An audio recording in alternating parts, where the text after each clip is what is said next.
हाय, आपके साथ मैं हूं सुरभि शर्मा। थोड़ी देर पहले पाकिस्तान के प्रधानमंत्री इमरान खान अचानक हेडलाइन में आए। इमरान खान ने एक इंटरव्यू दिया और उसमें 4 बड़ी लाइन दी। सबसे बड़ी लाइन भारत को लेकर है। पाकिस्तान में अचानक क्या चलने लगा है? क्यों बाजवा ब्रिगेड से पाकिस्तानी पीएम डरने लगे हैं और क्यों इमरान खान को बार बार भारत की याद आ रही है? पाकिस्तान के अंदर से इस स्पेशल रिपोर्ट को देखिए। पाकिस्तान में बहुत हलचल है। इमरान खान को बहुत टेंशन है। पाकिस्तान के हर एक न्यूज चैनल में एक ही ब्रेकिंग है। वज़ीर-ए-आज़म इमरान खान की भारत को मुज़ाकरात की मशरूत पेशकश। वज़ीर-ए-आज़म इमरान खान का रॉयटर्स को इंटरव्यू, कहा मुज़ाकरात की बहाली के लिए उन्हें हमारे पास आना होगा। अब तक उनकी तरफ से कोई जवाब नहीं मिला। मैं हमेशा से भारत के साथ महज़ब और खुले ताल्लुकात की ख्वाहिश रखता हूँ। वज़ीर-ए-आज़म इमरान खान की भारत को बातचीत की मशरूत पेशकश। भारत 5 अगस्त 2019 का इक़दाम वापस लेने का रोड मैप दे तो मुज़ाकरात के लिए तैयार हैं। वज़ीर-ए-आज़म का गैर मुल्की खबर एजेंसी को इंटरव्यू। इमरान खान ने भारत से बातचीत की ताजी पेशकश की है। इमरान सरकार हिंदुस्तान से फिर से ट्रेड व्यापार शुरू करना चाहती है। अचानक इमरान खान को हुआ क्या है? अचानक से प्रधानमंत्री मोदी से दोस्ती का ख्याल कैसे आ गया? क्या इमरान खान भारत के सहारे खुद को बचाने की कोशिश कर रहे हैं या इमरान खुद एक साजिश में फंस गए हैं? सवाल बहुत हैं। जवाब जानने के लिए पहले इमरान खान के एकदम लेटेस्ट इंटरव्यू को सुनना होगा। Even if they give us a roadmap that these are the steps we will take to basically undo what they did, which is illegal. It's against international law and United Nations resolutions. So then that's acceptable. That if there's a roadmap, yes, we will talk. But you cannot talk like that when there is no, at the moment, there's just no response from India. From day one, I have wanted civilized relationship with India, open relationship, trade, everything. Because it's common sense that if you want to reduce poverty in the subcontinent, the best way is to trade with each other. You know, we know from European Union that the moment the countries joined the Union, everyone's standard of living went up. The moment विदेशी news agency को दिए गए इस interview में 3 अहम point हैं। पहला, इमरान भारत से बातचीत करना चाहते हैं। दूसरा, भारत से ओपन ट्रेड करना चाहते हैं। तीसरा, वो अपनी सरकार के लिए भारत का सपोर्ट चाहते हैं। लेकिन अनुच्छेद 370 को मुद्दा बनाकर वो खुद फंस चुके हैं। इंटरनेशनल पॉलिटिक्स में खासकर 2 विरोधी देशों के बीच शांति बातचीत की पहल यकायक नहीं होती कि चलो आज से हम दोस्त हैं, बल्कि हर एक कदम के पीछे सॉलिड वजह और फ्यूचर प्लानिंग होती है। पाकिस्तान में क्या चल रहा है? इमरान खान का मकसद क्या है? इसके लिए इमरान खान की टाइमलाइन चेक करनी पड़ेगी। इस इंटरव्यू से पहले इमरान खान ने क्या क्या किया, क्या क्या कहा और उनके साथ क्या क्या हुआ, हर एक मोमेंट की स्टडी करनी होगी। 4 जनवरी की सुबह इमरान खान मुल्तान के एक कार्यक्रम में जाते हैं, योजना का उद्घाटन करते हैं, लोगों से मिलते हैं और जब माइक थामते हैं तो ऐसा कुछ बोल देते हैं कि हर किसी को करंट लग जाता है। कहते हैं कि जी हमें एनआरओ दो, नहीं तो हम गवर्नमेंट गिरा देंगे। फौज को बुला रहे हैं कि फौज आके गवर्नमेंट गिरा दे। अपने आप को डेमोक्रेटिक मूवमेंट कहते हैं, फौज को कह रहे हैं कि गवर्नमेंट गिरा दो, क्योंकि उनका सारों का मकसद अपने इंटरेस्ट प्रोटेक्ट करना है। ये सारे जो माफियाज हैं ये अपने मफादात की हिफाजत की जंग लड़ रहे हैं और उसके लिए वो तैयार हैं, गवर्नमेंट गिराने के लिए कुछ भी करने के लिए तैयार है। भारी महफिल में सरकारी मंच से पाकिस्तान की नेशनल मीडिया के सामने इमरान खान कहते हैं कि उनको हटाने की प्लानिंग हो रही है और इस साजिश में फौज की मदद ली जा रही है। इमरान खान यहीं नहीं रुके, उन्होंने खुद की तुलना जिन्ना से की और अपनी सरकार की तुलना आजादी की जंग से कर डाली। 1857 में एक कोशिश, बड़ी कुर्बानी लोगों ने कोशिश की और वो फेल हो गई आजादी की जंग। लेकिन तब से 1947 तक वो मुसलसल जद्दोजहद चलती रही, उसमें ऊंच नीच आती रही। हमारे जो अजीम लीडर थे कायदे आजम, उनकी आप स्ट्रगल देखें, कभी वो ऊपर जाते थे, फिर वो दिल बर्दाश्ता होकर इंग्लैंड चले गए, फिर वापस आए, फिर स्ट्रगल हुई। तो ये जो आज़ादी की स्ट्रगल है, चाहे आप माफिया से आज़ाद हो रहे हो या एक करप्ट निज़ाम से आज़ाद हो रहे हो, ये जद्दोजहद का नाम है।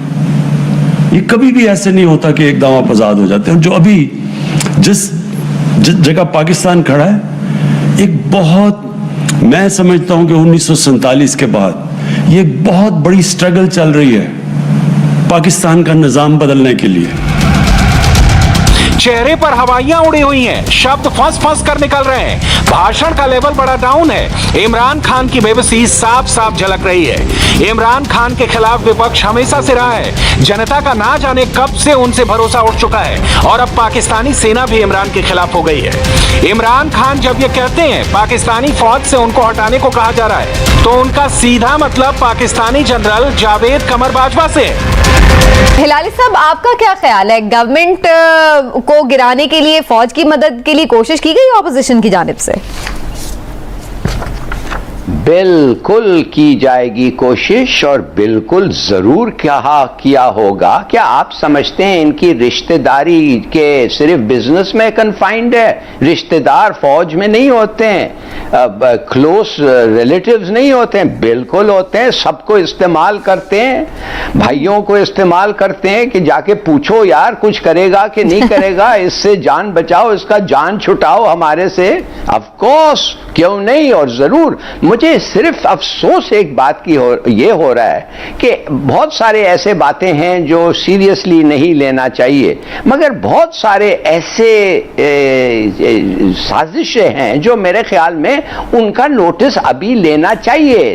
अगर फैमिली हो या ना हो, नॉट विद स्टैंडिंग, फिर भी लेना चाहिए, और इसलिए कि इसको खत्म करना चाहिए। इमरान खान के बयान के बाद पाकिस्तानी सियासत, आवाम और मीडिया में भूचाल आ गया। हर कोई यही जानना चाहता है कि और वो कौन है जिसके कहने पर बाजवा इमरान खान को कुर्सी से हटा सकते हैं।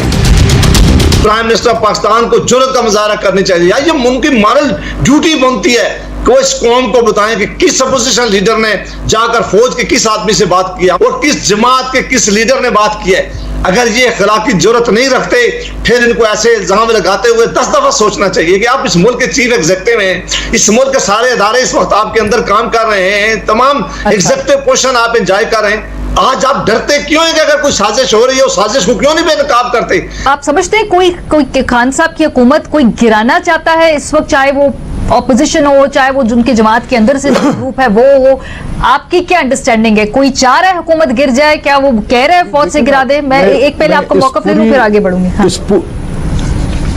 इस पूरी स्टेट में जो एक कॉन्ट्रडिक्टरी थोड़ी सी एक पोजीशनिंग की बात है। देखिए ना कि एक तरफ तो आपके सामने भी आपने बिलावल साहब का एक मीडिया इंटरेक्शन सुनाया जिसमें वो कह रहे हैं कि हम हुकूमत गिराना चाहते हैं और मुस्लिम लीग नहीं गिराती। गालिबन ये एक बात तवातर के साथ हो रही है और पीपल्स पार्टी ये कह भी रही है कि अगर आज तहरीक इंसाफ की हुकूमत कायम है तो इसलिए कायम है कि अगर नंबर्स भी हमारे साथ हैं और हम जब चाहें इसमें कर सकते हैं, लेकिन मुस्लिम लीग इसमें बात नहीं करेगी। बिना चिंगारी के धुआं नहीं निकलता है। बिना वजह के कोई प्रधानमंत्री इतना बड़ा सनसनीखेज बयान नहीं देता है, वो भी उस मुल्क में जहां पर फौज के खिलाफ बोलने की हिमाकत वजीर आजम तक नहीं कर सकता है। पाकिस्तान में तख्ता पलट कैसे होता है, किन मुद्दों को बड़ी वजह बनाकर पाकिस्तानी फौज तख्ता पलट करती है, वो खुद पाकिस्तानी जनरल की जुबानी सुनिए। आज भी खान साहब ने कहा कि माफियाज फौज से कह रहे हैं कि हुकूमत गिरा दो, इलेक्टेड गवर्नमेंट गिरा दो, माफियाज फौज से कह रहे हैं। और ये कोई पहली बार नहीं कहा सर, रिपीटेडली कहा है, हालिया दिनों में तो बहुत बार कहा है खान साहब ने। देखें, बात यह है कि इस मुल्क की अगर आप तारीख उठा लें तो इलेक्टेड हुकूमतें जब भी गिरी हैं किसी भी एहतजाज की वजह से या इन हाउस चेंज की वजह से नहीं गिरी।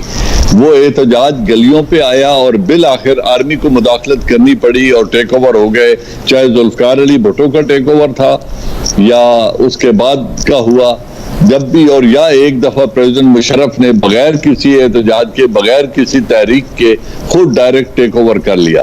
मैंने आपको पहले बताया है कि पाकिस्तान आर्मी सुबह इमरान खान तख्ता पलट का इशारा देते हैं और शाम होते होते भारत से बातचीत की पेशकश कर देते हैं। इन दोनों के बीच में डायरेक्ट कनेक्शन है जो दिखेगा नहीं लेकिन समझ में जरूर आएगा। पाकिस्तान में कोई भी सरकार सेना और जनता की सपोर्ट के बिना नहीं चल सकती है। जिस नेता के सिर पर पाकिस्तानी सेना का हाथ होता है वही पाकिस्तान में गरजता है। जब से इमरान का टोन डाउन हुआ है, बिलावल भुट्टो जरदारी बहुत जोश में है। हुकूमत पाकिस्तान को पता ही नहीं है, एहसास ही नहीं है, एहसास ही नहीं है। और हमारा वज़ीर आज़म कहता है कि पाकिस्तान का मईशत तरक्की कर रहा है, खुशहाली का दौर बीत रहा है।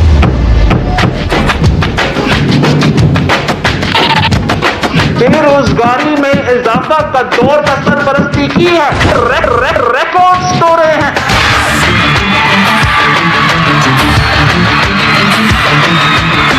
आखिरकार वो 1 करोड़ नौकरियां हमें मिलेंगे। वो 10,000 कितने थे 50 लाख घर, 50 लाख घर। जरूरत ही का है। किस किस्म का खोखला निजाम है ये, किस किस्म का मजाक है, मजाक है। अवाम आपके MNAs को गला से पकड़े। तेरा झूठ इस तरीका से चलेगा? डोल बीट रहा है। भाजपा ने तो इमरान खान का साथ छोड़ दिया, जनता कितना इमरान के साथ है ये भी देखना होगा।